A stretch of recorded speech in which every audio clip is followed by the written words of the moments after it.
Good morning, everyone. Good morning, everyone. Welcome to our Wednesday show, September, October 7 Wednesday show. Yan. Okay, so Parang good naipit ka sa King, ah. Parang naipit ka sa September, na-cabin fever morning. kaya ng September. Hindi ko na alam kung ano petsa no. Nakakalit. Grabe, no? No. Well, good morning, everyone. Good morning sa iyo, King, at saka sa iba nating tagapanood at tagapakinig. At welcome sa Kape Tayo. Mm-mm. Ano, King? Alright. Kumusta tayo dyan? Kumusta? Tagal natin hindi nakita. Oo nga eh. Approximately 12 hours ago. Ano? Okay, maulan na Wednesday morning sa inyong lahat. Okay, if you're here in Metro Manila, I'm sure naramdaman nyo or narinig nyo yung ulan kanina, no? So, actually parang ang hirap gumising kanina, ang hirap bumangon because of the rain. And ngayon talaga masarap magkape, coach. Yan, masarap talaga. Yan, tama. Oo. Pagkatapos pa nung kagabi natin, ang ganda ng usapan natin kagabi sa Practical Leadership Online, di ba? We talked about spiritual awakening at saka yung mga disciplines. Naku, sarap ng kwentuhan, pati yung mga kasama natin, na game din sila, laban din, nakikipagkwentuhan din sa atin. Meron akong bago natutunan kagabi. Actually, parang alam ko na siya before, pero nakalimutan ko. Na si MC Hammer, di ba, we quoted or you quoted his song, di ba? Yung praise. Nalaman ko, di ba, tanong mo kahapon is kung Christian ba si MC Hammer. Tapos pinabasa ko, Wikipedia, na si MC Hammer pala, naging preacher siya. Okay, wow! So, Christian family rin, but he became a preacher. Okay, so kaya pala, kaya pala, nung mga late 90s, yan. Okay, galing ah. Oo. So wala palang tapon dun sa wala palang tapon at saka wala palang katatawanan dun sa pag-quote natin kay MC Hammer kasi talaga pala siyang may laman talaga, oo. Oo, legit. Oo, legit. Gotta pray. Talaga. Just saka hindi lang Christian. Preacher pa talaga. Pakalain mo yan. Grabe nga naman. Very interesting. Meron ba tayong babatiin dyan? Sir King, meron ba tayong mga babatiin dyan? Mga kasama natin? Yung ating 3 million na nanonood. So, kung gusto nyong ipaalam na nanonood kayo sa amin this morning, just send us a message. Okay? So, yes. Oo. Saka kung meron kayong gustong pa-shoutout, yan. Gusto nyo pa-shoutout, o kung meron kayong gustong pabati, kung may birthday, or may nag-celebrate ng anniversary, yan. Paki-comment naman sa amin, or message nyo lang kami. For sure that, mababati sila. At saka, hindi na namin kailangan kayo magpadala ng kape sa amin, o kaya yung cake sa amin, o kaya handaman lang, yung pansit, di ba? Hindi naman tayo ganun, King, eh. Hindi tayo serbisyo lang talaga. Serbisyong totoo. Lamang. Speaking of serbisyong totoo, ano nangyari sa natin? Ano nangyari sa ABS, kapatid?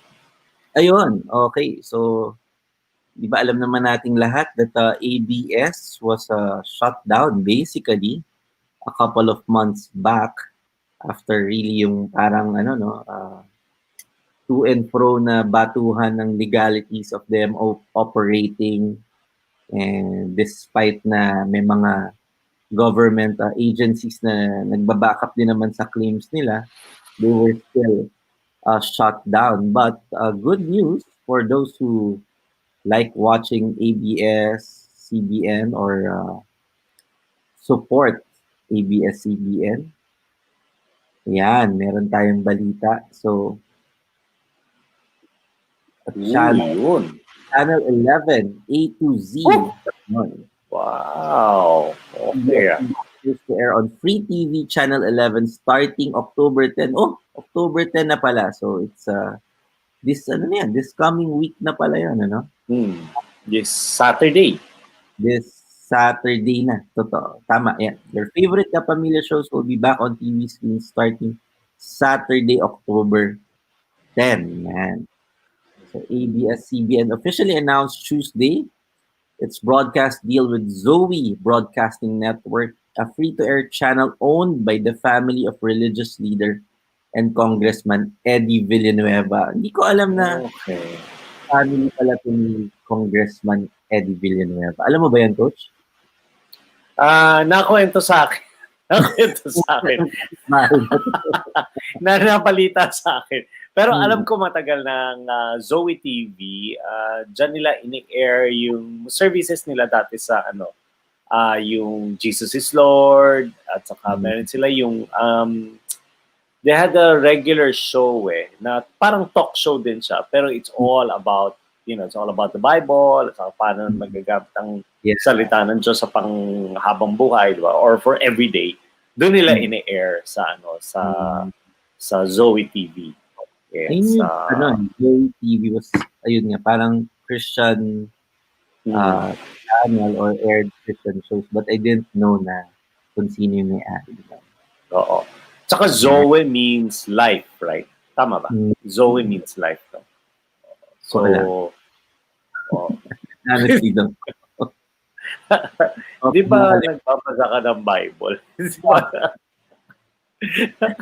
Hindi pa ako nagkakape, Coach. So, forgive me. Okay.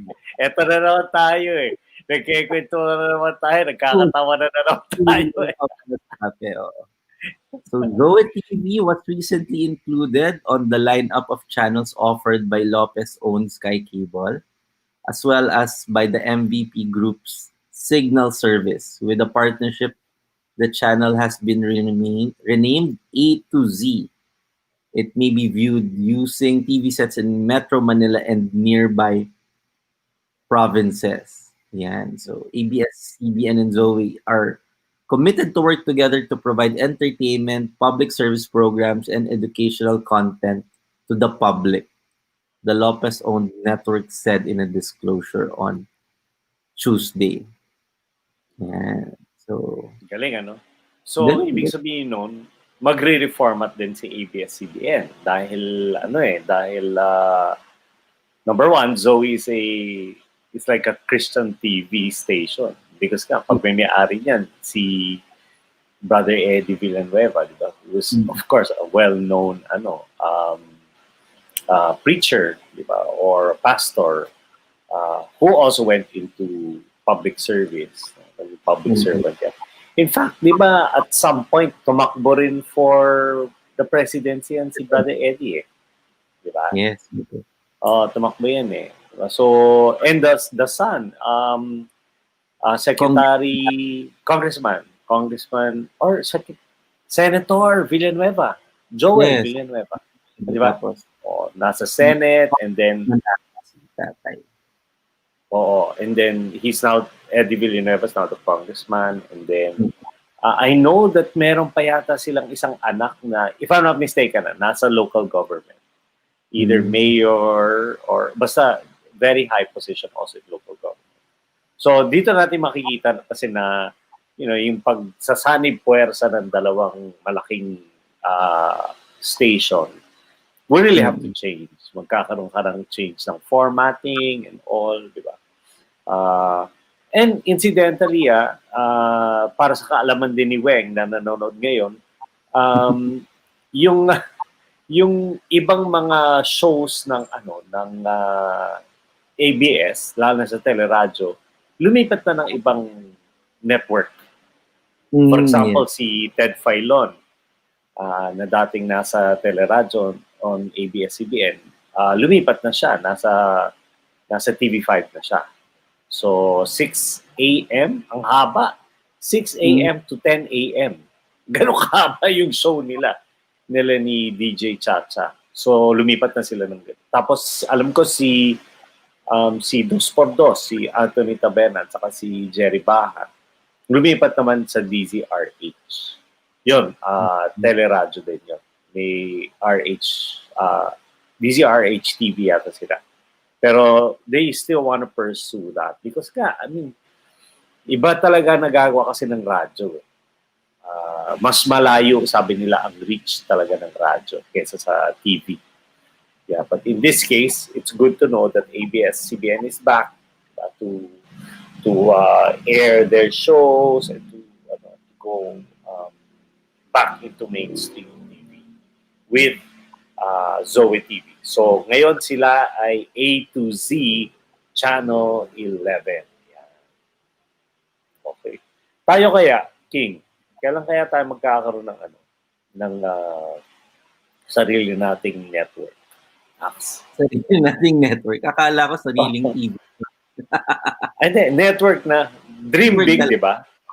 Tama dream naman. big naman, di ba? Kung magdi-dream na rin tayo, total, andyan na naman sina Weng, sina Juan, galing Cebu. Di ba? Nandyan naman sila, nasusuporta sa atin, manonood sa atin. Managinip na tayo ng malaki, di ba? Network ng isipin natin. TV network. Di ba? Lahat naman ng bagay nagsisimula sa maliit. Di ba? From small beginnings. So. Correct. Tama yan, kapatid. Ayun. Yan, si Juan Tampihot. Okay. Tama ba yung pag-pronounce namin? Tampihot. Juan, you can message us, no? Watching from Cebu. Muulan ba doon? Oo nga, good question. Kamusta ang weather sa Cebu ngayon? Okay. And if you're watching right now, let us know kung saan kayo, from where kayo nanonood. Where kayo nanonood? Grabe ka, sobra. From where kayo nanonood? Ano ba dapat? Grabe. Mula saan kayo nanonood? Hindi ko alam. Ayun. Where kayo nanonood?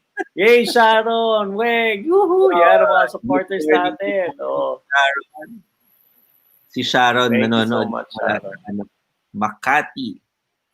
Yeah, Makati siya. Oo. So, si Weng, saan ka? From where are you watching? Please let us know. Also, Juan, let us know if it's raining in Cebu. Kasi dito sa Manila, umuulan. Diba?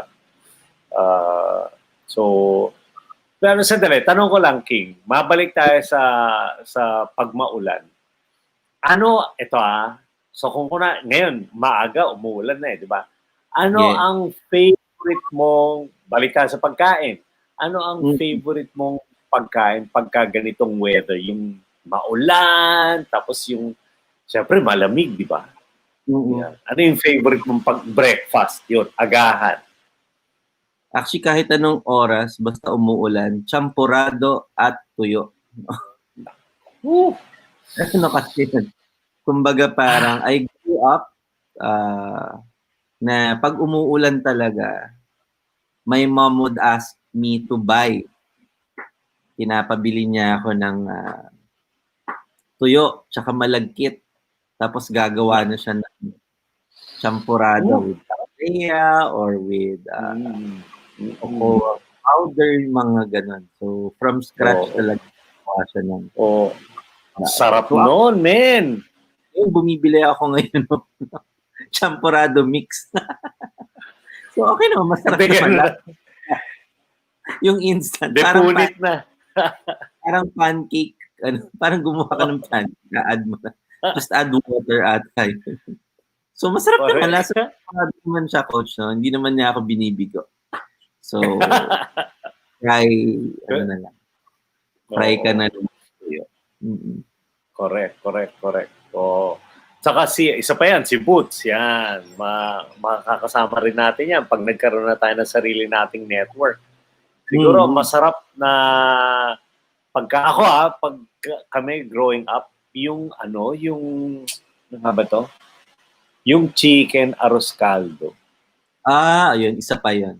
Diba? Tapos amoy mo yung may ginger pa yun di ba? May maliit na ginger yan. Tapos lalagyan mo ng bawang, tapos yung leeks, Yung green Onion. na maliliit, diba? Onion leeks. Sarap nun, men. Oo. Tapos Wag lang may... yung akala mo manok tapos ginger pala. Yun yung dapat. Laking piece. Akala mo manok. Diba? So, kagati mo, akala mo malambot na meat. Biglang ginger, ang laki pala nung food. Kaya dapat yung ginger yun talaga diba? Mali yung yun. Good morning, kapatid DJ. Sorry, kakagising ko lang as in mga 5 minutes ago. Ganito na yung pagising ko. Dax naman! On screen ka agad pagkagising. Thank you, Lord. Hindi puffy. Na-miss ka namin kagabi. Ang ganda ng kwentuhan namin kagabi. Breakfast nag-uusapan ngayon, so pinilit kong magising kasi topic pa naman. Anong favorite breakfast? Oo. So sandali. So ito yung ibang kasama natin, King si Juan daw, sabi ni Juan, umulan daw kagabi. Oo, pero ngayon hindi na umulan. Okay. Ano ba? Sabi ni Sharon. Nandito na yung ulan. What about you, Juan? Ano yung favorite mong kainin pag pag umuulan? What do you crave for? Yan. Ikaw din, Boots and Melanie Rose. Let us know kung anong kinikrave yung pagkain habang tag-ulan. Sumagot na si Sharon. Sharon is oatmeal champurado at tuyo plus coffee. My breakfast today. Wow! Salamat na! Tipid ko na lang yung address para ma-send mo dito. Yan na yung bagong healthy champurado, yung oatmeal na champurado. I have yet to try. Baka gumawa ako mamaya. Oo. At alam mo pang masarap, yung sinasabi natin kanina, yung caldo. Meron na ring oats caldo eh. Oats caldo. Okay. Imbis na malagkit ang ginagamit, oatmeal ang ginagamit. Masarap siya. Nasubukan ko yun nung minsan, oats caldo. Okay siya. Masarap siya. Actually, may tanong ako, Coach. Anong masarap na breakfast sa keg? Breakfast sa keg. Dahil dun sa Vice, meron na yan, di ba? Kay Juan Cebu eh. May nakita ako na parang lumpia ba yun? Meron kaming it's called Cebu chorizo. It's basically longganisa. Yeah. Cebu chorizo, we can do that. Actually, yung lechon belly, pwedeng agahan yun eh. Yeah, you just chop it na smaller pieces, tapos garlic rice, tapos may itlog sa taas ng garlic rice. Bam! Yun na. Di ba? Lechon silog. O kung gusto mo, belly silog. Ayan, pwede rin. Yeah. Maraming pwedeng gawin. Ang baboy, mga kapatid, yun yung walang tapon. Yun yung walang tapon. Lahat ng the whole carcass of the pig can be used for yung sisig, belly, the whole lechon, lahat pwede. Kahit tenga, di ba? Meron yung crispy tenga, meron ganun. Marap yun. Sabi ni Weng, DJ, bago ikaw, sabi ni Weng, anong favorite niya? Sige, go, Lidge, basahin mo. Tinapa, Gigi, and salted egg. Yun. Woohoo! Sarap din yun. Sarap din ba? Pero hindi ako fan ng salted egg. Salted egg, ang pinaka-paborito kong salted egg na food. Salted egg chips. Pero the other, hindi ako masyadong fan. Okay. Ikaw, DJ, ano yung favorite mong pagkain pagka ganitong umuulan? Pag umuulan? Oo. Maaga breakfast na tag-ulan. Sabaw. So, whether goto yan or mami or ano yung pansit na wala namang pansit? Pansit molo. Pansit molo. Wala namang pansit yun, puro sabaw lang eh. Pero basta mainit at saka madaming laman. Madaming garlic. And spring onion. Healthy ba yun, DJ? Healthy ba yun? At ang aming fitness, ang pinaka-fit sa aming 5 mga kapatid, si Lijay kasi he's taken on physical fitness as a goal during this pandemic. So, yan yung pinaka-fit sa aming lahat. Sige, konting tip. Pag carb-based yung breakfast mo, medyo hindi siya healthy. Kasi may tendency mag-spike ang ating sugar. Pag carb-based. Pero pag protein-based, healthy proteins po, better. It keeps you more full. So yung mga protein shake with a little fruit, yan yung ideal. Kasi with high fiber. Yan po. Pero hindi ideal yung pinag-uusapan natin ngayon. Masarap. So, doon pa rin ako sa pancit molo. So between ideal and masarap, doon tayo sa masarap. Siyempre. Malamig ngayon. Sayang naman yung lamig. Doon tayo sa masarap today. Only today. Oh. Okay. Ang anchor, by the way, ngayon si King. Yan. Siya yung ating kapitayo anchor today. Siya ang kapitan. King. Alright. Pupuntahin natin yung kay Boots. Sabi niya dito, dahil okay ang sugar level ko, I had wheat pancakes with loads of shredded cheese and sugar maple syrup at hot tablea drink. Grabe naman. King, tanungin natin si Miss Boots, okay pa kaya ang sugar level niya tapos niyan? After. Dun sa hot tablea drink. No, sugar-free naman daw yung maple syrup. Wheat naman yung pancake. So, siguro, hindi ko pwede pa naman. Pwede. Unless yung hot tablea drink niya yung dumali. Oo. So, Melanie Rose naman, sabi niya, sinaing na kanin sa gata plus tinapa. Wow. Wow. Wow, hindi pa ako nakapagpapalala sa gata. Kanin sa gata. Ano kaya sinaing kanin sa gata? Mas ano ba yun? Magiging creamy ba yung kanin mo? Si Juan, sumagot na. Sabi ni Juan is hot chocolate and pancakes only. Oh, wow, grabe. Social talaga si Juan. Grabe, from Cebu. No. Parang hotel breakfast yung mga sagot. Baka nasa hotel.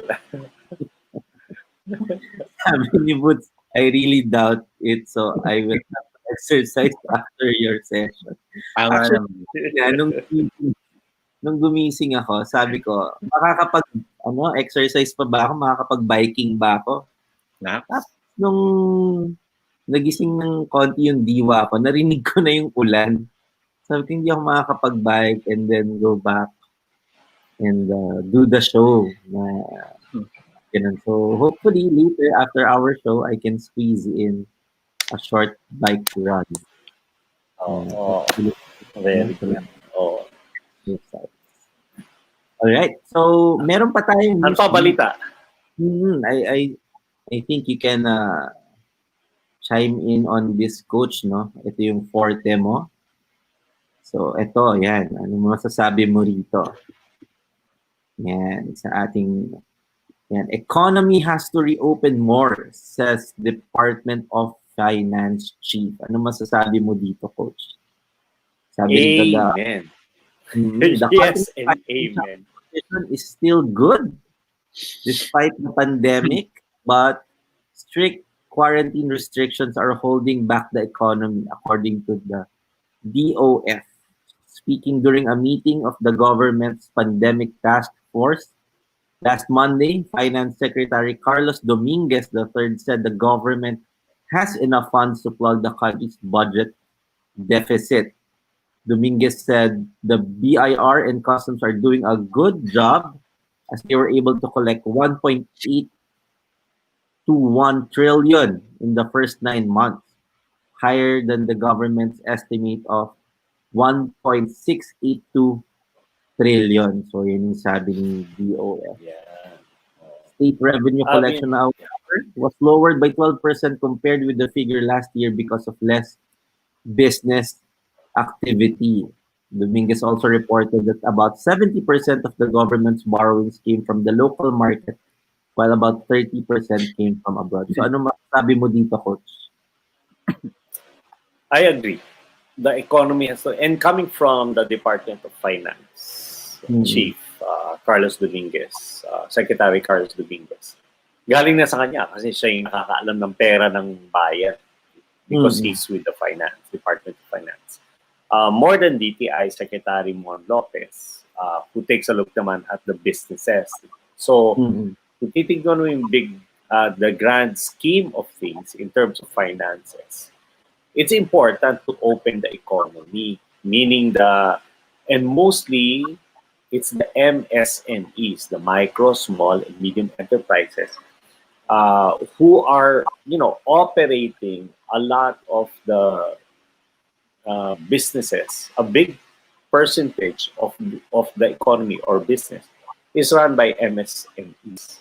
That is why now banks that are supposed to be operating at 100%. Dati kasi skeletal force. Ngayon, starting October 1, they were mandated. Banks and financial institutions have to open and operate at 100%. So kung dati yung bangko na sa tabi mo o sa neighborhood mo, close 1 week, open 1 week, close the other week, open the other week. Ganun kasi sila nagro-rotate yung schedule nila because they have to do tracing and all.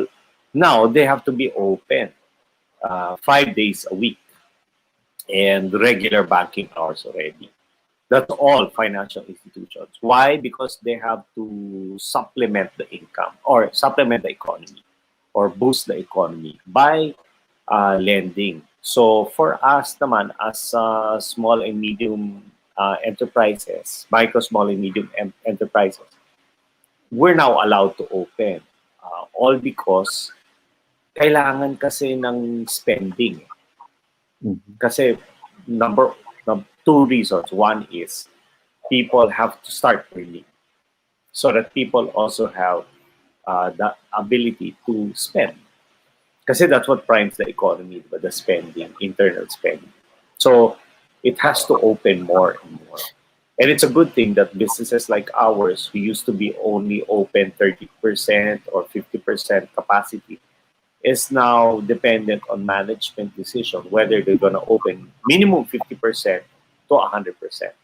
Plus, restaurants, food and beverage industry, pwede na rin ang dine-in is already, they're looking at opening it at 24 hours, 24/7. Because nga, the BPOs are open eh. So, kailangan maservisyon sila. So, kailangan nilang kumain. So, slowly, I think slowly, the economy is going to open. Hindi yung pwedeng basta na lang. Kasi once you open the floodgate naman, mahirap nang isara ulit yan. So, dapat dahan-dahan lang yung pagbukas.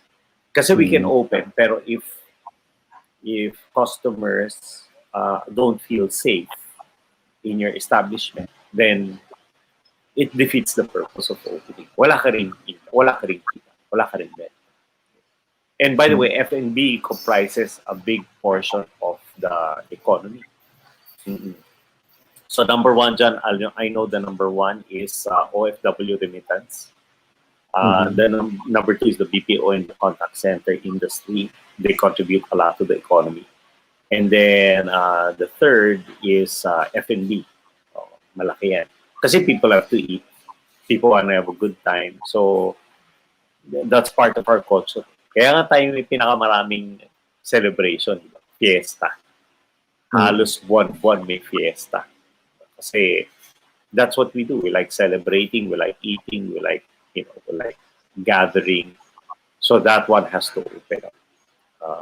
And then of course you have the other industries. Pero totoo yan. The two major collection agencies of Department of Finance will be BIR and Customs. Although I have my own take on Customs, kasi Customs is supposed to be the true mandate of Customs worldwide is supposed to be trade facilitation, not revenue generation. If you go to other countries, what happens with Customs is, let's say I have raw materials in Customs. it will clear customs to go to my warehouse, and then customs will work with the Bureau of Internal BIR or tax, and then they'll compute the corresponding tax that you need to pay, and then they will bill me afterwards. Pero kailangan mailabas muna yung goods because the economy is dependent on that. So anywhere in the world that you go, customs is really about trade facilitation. How do you help the economy move? It's not revenue generation. Dito sa Pilipinas, sa totoo lang, and this is a touchy issue, it's about revenue generation. Collection ang customs. But all around the world, it's trade facilitation. Palaisipan lang yan, mga kapatid. Think about it. That's the true mandate of customs. Last, that's why in the US, for example, immigration and customs are one officer. They're one and the same. Immigration and customs are one officer. The guy in the immigration is also the customs person. He can check you. He can check your bags. He can check your ano. Kasi pagka may nakita siyang mali sa dala mong bagahe, he will ban entry. Dito magkahiwalay yan. Si immigration, isa magtatata, papasok. Pagpasok ng foreigner, iba ang mag-check. Si customs mag-check ng bagahe niya. Pag na-check yung bagahe niya, tapos may kontrabando, for example, i-hold siya, di ba? Pero ang problema, napadaan na kay immigration. Binigyan na ng stamp para pumasok sa Pilipinas. Unlike abroad, it's one and the same person. Immigration and customs are one and the same person. So I can ban entry because you're bringing contraband. Or you're bringing more than $10,000, for example. If you bring $15,000 on one person, I can ban your entry because I'm also the customs person. Galing. Ganun yun. Now you learn something. Oh. Oh. But I agree. They have to open. They have to open. Slowly but surely, the economy has to open. Kasi Christmas na. Okay. Okay, yan. So I guess you agree with this, sabi ni Dominguez. Yeah, absolutely, absolutely. Good economy, what's happening is that this very strict quarantine is holding it back. We have to really open the economy more. Yeah. So we agree with that. Tama naman. Sana. If it's kept closed. Okay. Mas matagal na sarado, mas maraming maapektuhan, mas maraming maggutom. Hindi iikot yung economy natin, hindi iikot ang pera natin. So, a lot of people are affected or will be affected pa. Okay, kung hindi bubuksan. So, tama naman. I agree that gradual reopening of everything just to keep everyone safe also and maging kampante sila na to engage with those businesses. Kasi alam na hindi binigla or bara-bara lang, no? Iba pa rin yung peace of mind, lalo na in this pandemic. You cannot be kumbaga parang kampante lang, no? Na wala na safe na dahil ilang months ka na naging safe. No one should think that way. So, mapunta naman tayo dito. Meron tayong, of course, I'm sure kayo mismo, Coach, Kapitan RD, and DJ, meron kayong mga alam na mga stories na mga naging quarantine love. Okay? Love story. Diba? Love in the time of pandemic or love in the time of corona. Diba? So, I'm and I stumbled upon this news. Okay, this news item na papakita natin. And not unlike the stories that we know, meron din love that blossomed. Ito naman, it's in Italy. Yeah, wow. So, ang galing. So, saan ba? Ayun, Basta an Italian nawala couple. yung love. Ayun. An Italian couple who met on their balconies during quarantine are now engaged in the same city where Romeo and Juliet was set. Wow, napaka-romantic naman ang story nila. So, if you look at this picture, makikita mo on the upper left is mayroong banner, no? Okay. Parang graffiti, no? Paula. Yan yung name ng girl. And malalaman natin yung story dito. So, a couple in Italy who met on their balconies during the coronavirus lockdown are now engaged, becoming a modern-day Romeo and Juliet in the same city where Shakespeare's story of star-crossed lovers took place. It was love at first sight. Naks naman. Love at first sight. For Michele de Alpaos, 38, who remembers the exact moment he laid eyes on Paula Agnelli, 40, as she walked across the terrace of her apartment in Verona. Yan, di ba? Parang yung Verona, sikat yan kasi nga yun yung sa Romeo and Juliet. That's why familiar. It was the afternoon of March 17. So kakadeclare lang ng ECQ sa atin ito, di ba?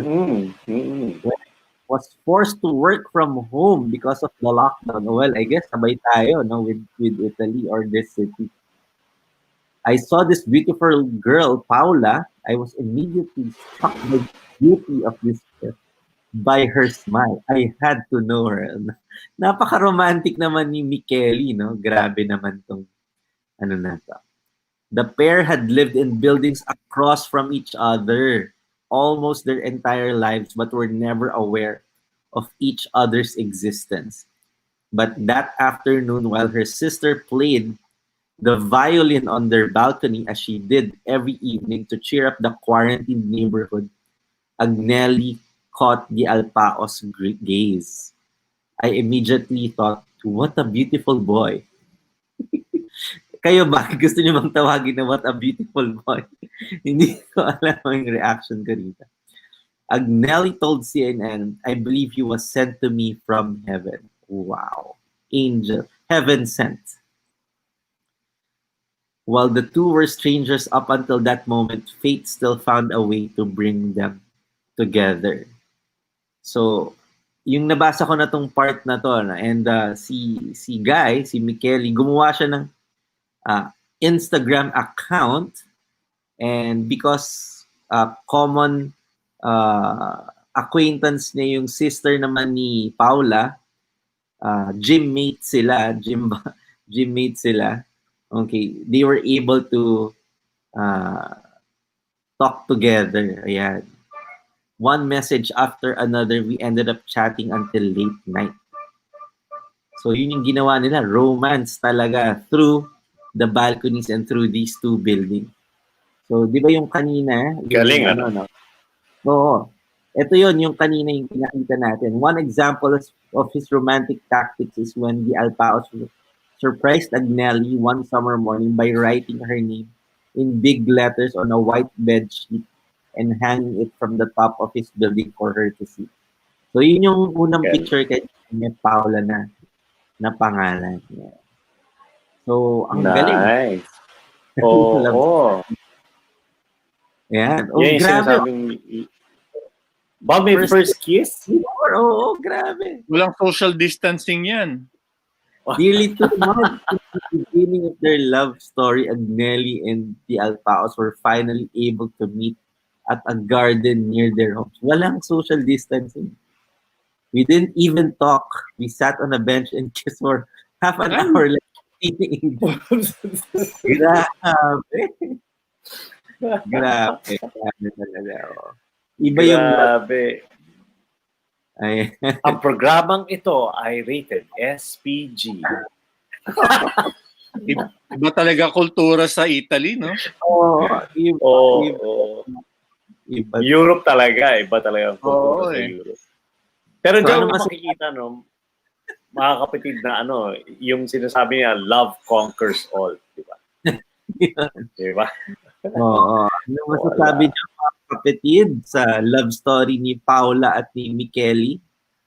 Oo. Napanood Diba, ko yung ano nga ganyan din. May napanood akong ganyang sa Netflix. Magkapit-bahay din sila ng apartment across, tapos di sila nagkakapansinan. Bigla naging zombies lahat. Alive. Alive. Alive, Wala siyang signal, di ba? Gumaganon siya.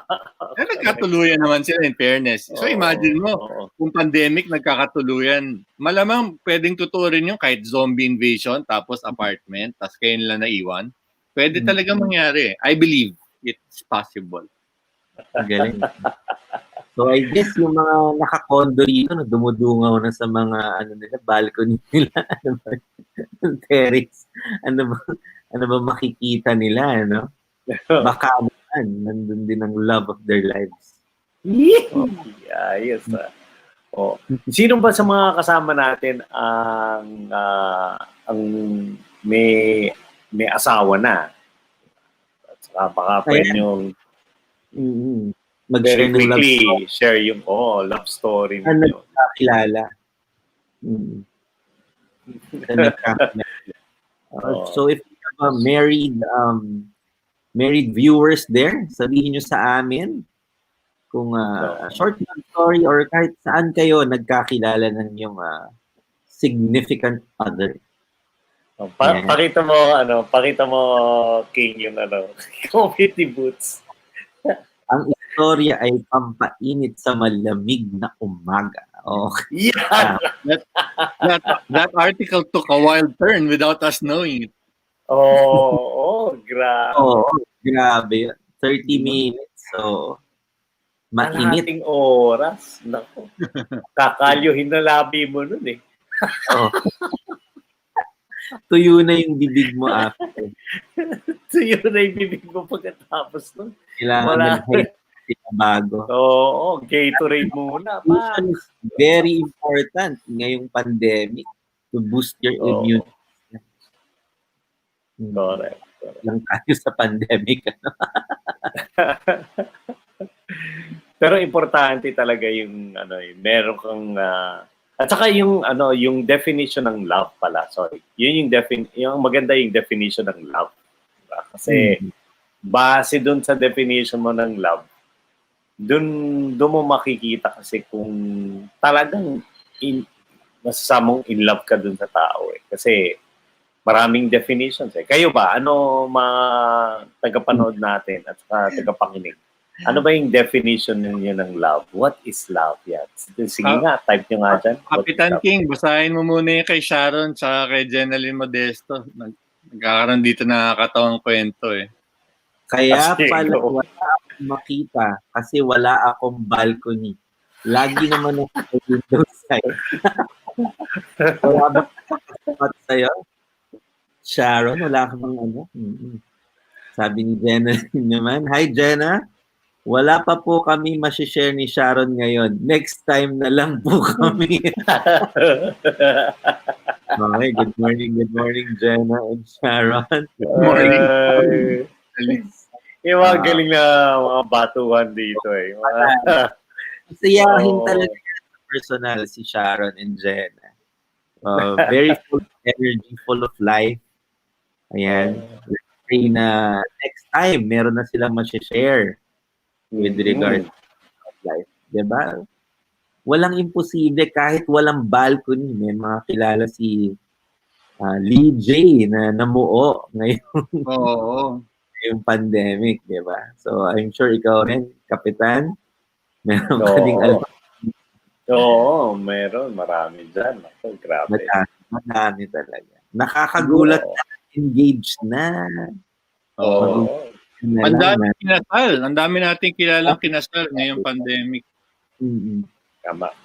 Na-engage during the pandemic, nagkaroon ng relationship during pandemic, kinasal during pandemic.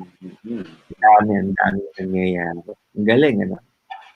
Oo. Para nakakapag-focus yun yung yun yung nagagawa ng pandemic. You focus on what's important, what you want, 'Di ba, yung kumbaga parang nagkakaroon ng clarity. So I guess, no, 'di ba yung sinasabi nila na 2020 vision, yung mga ganyan. And of course, 'di ba, I think we talked about 2020 vision in one of our episodes, 'di ba, Coach Ard? Tama ba? Mm-hmm. Yes. So, 'di ba yun yung iniisip ng mga tao? And I guess in some degree, people see what's more important or something that that they really want to happen ngayong 2020. Hindi pa tapos sila, Sharon. Oh, Kilala din namin ni Jeneline yung kilala ni Pastor Lee J. Okay, ang galing naman. Oh, matalak. Jumajab pa eh. Yan yung Sharon at Jeneline. One day soon. Wala sila din ng sariling kwento. Oo, magkakaroon din kayo ng sariling kwento. Mm-hmm. Pwede tayo mag-guest ng gano'n, ano? Yung mga ikinasal during pandemic. Nagka-love life, pandemic. Very interesting also to spread, diba? Good news 2020 naman. Correct. Oo. Very good yun, very good. Uy, mga kapatid, 8:52 na. Ay, 8:52 na. Malapit na tayo mag-alam. Grabe, pahaba tayo ng pahaba. Sarap na rin ang kwentuhan dito eh. Kung meron kayong mga katanungan sa amin or you just want to share something ngayong Wednesday Hump Day, just share it to us by typing in your comments sa ating comment section and we'll squeeze it in sa ating oras na nalalabi. Okay, so we have a couple of minutes more. So again, we'd like to thank our sponsors. Okay, and Kape Tayo is brought to you by Keg, Brewed to Go, Kylie Bakes, Oil MGPH, Baking and Food Station online. Okay. Grabe. Sponsors Ang dami nating sponsors. Oo. A few pa lang. Hindi ko pa na-experience yan lahat. Ano? Actually, Food Station online na lang ata, hindi ko na-experience. Nakakain na ako sa Keg, nainom ko na ang Brewed to Go, natikman ko na ang Kylie Bakes, naamoy ko na ang Oil MG, and of course, syempre, na-try ko na ang baking. Food Station online na lang pala ang hindi ko na-experience. Bekenemen, okay? May experience ba? Food Station online, okay? Which reminds me, meron pala Choco Banana Bread. Saktong-sakto sa kape ko yan. After na. Ito. Meron pa. Oo. My condo neighbor was set to get married but pandemic came so it was put on hold. Her entourage wardrobe was turned into face masks. Wow. So I wear her gown on my mouth. Itura nun. Galing talaga ni Boots. Share mo naman sa next episode natin. Send screenshot. Send the picture. Oo, para makita natin sa mga viewers din ang itsura ng itsura ng gano'n, ano? Yeah. Mask. Yung gown kasi may lace yan eh. Kaya pwede mo talagang gawing face mask. Depende sa kung anong tela yung ginamit, ano? Oo, may mga chiffon. Meron pa tayong babatiin dyan? Meron pa habol. Uy, wow, Sir Ed. Good morning to you, Sir Ed Patron. Okay. Yan ang isa sa mga, one of the most sought after coaches, consultants, and speakers. Sir Ed. Yeah. Good morning sa iyo. And welcome to Kape Tayo. Galing. All right. Okay. We can wind down. It's 8:55. Yep. So let's say our last parang last huling habilin. Sige. Ako na muna. Tayo, coach. Sige. Ako na muna. In terms of the word love, many people say that love is a feeling. Love is never having to say you're sorry. love is like a rosary full of mysteries. Maraming definition ng love eh.